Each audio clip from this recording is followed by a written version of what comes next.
दोस्तों, सबसे पहले चैनल को सब्सक्राइब कीजिए और घंटी का निशान को भी क्लिक कर लें।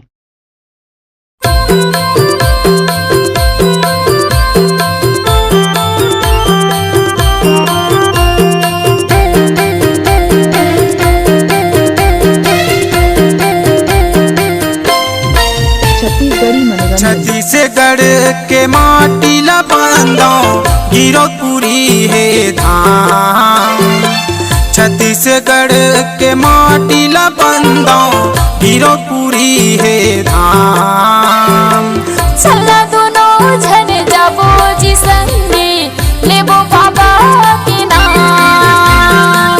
चला दोनों झन जाबो जी संगे लेबो बाबा के नाम। छत्तीसगढ़ के माटी ला बांधो गिरो पूरी है धाम।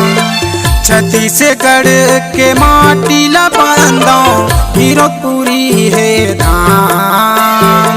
चला दोनों झन जाबो जी संगे लेबो बाबा के नाम। चला दोनों झन जाबो जी संगे लेबो बाबा के नाम।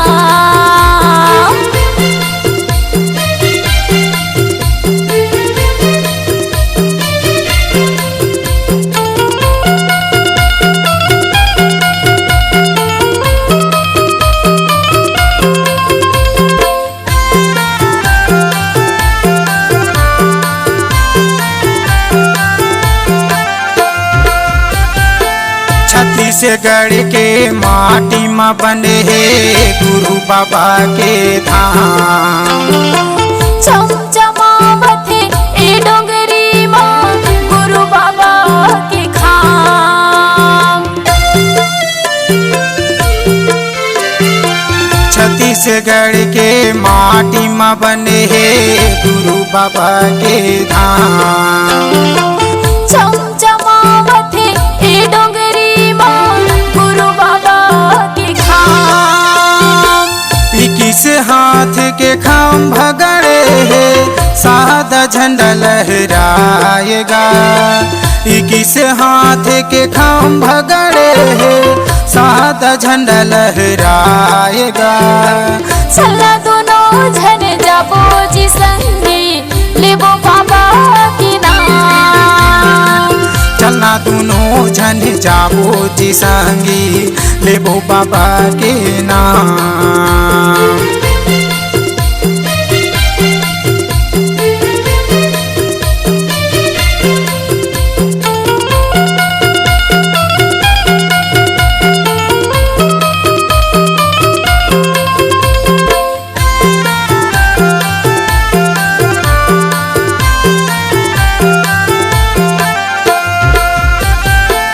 बहत गंगा डुबकी लगा लो गुरु बाबा के चरण ले। पापी तन्हा तर जाहि तन मन यौ धन ले।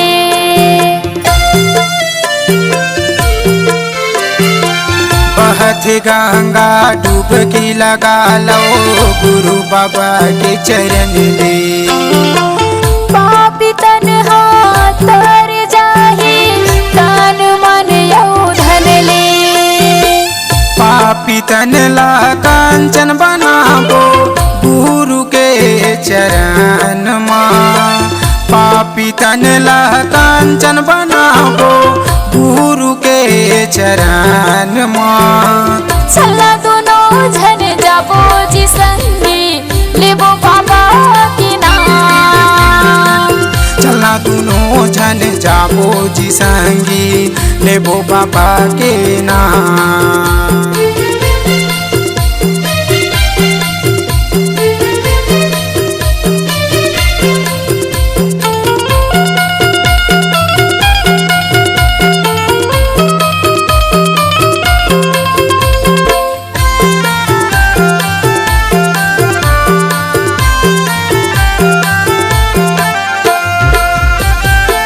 धरती दाई के छाती मगड़े है तोर सादा खंभा। तोर महिमा हवे ग बाबा हड़बड़ ले अचंभा।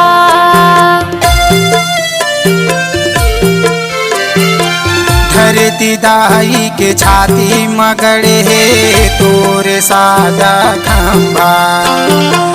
तोरी महिमा हवै ग बाबा अड़बड़ले अचंभा।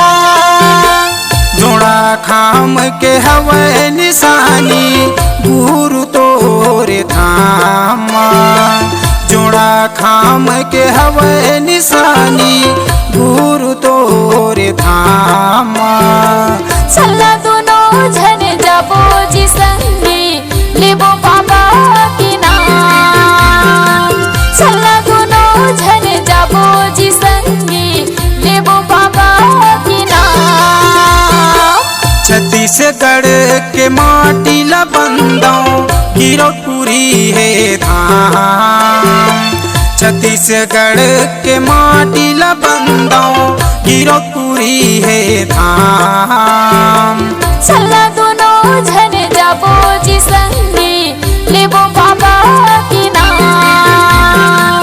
चलना दोनों झन जाबो जी संगी लेबो बाबा के नाम। चला दोनों झन जाबो जी संगी लेबो बाबा के नाम। लेबो बाबा के नाम। लेबो बाबा के नाम। लेबो बाबा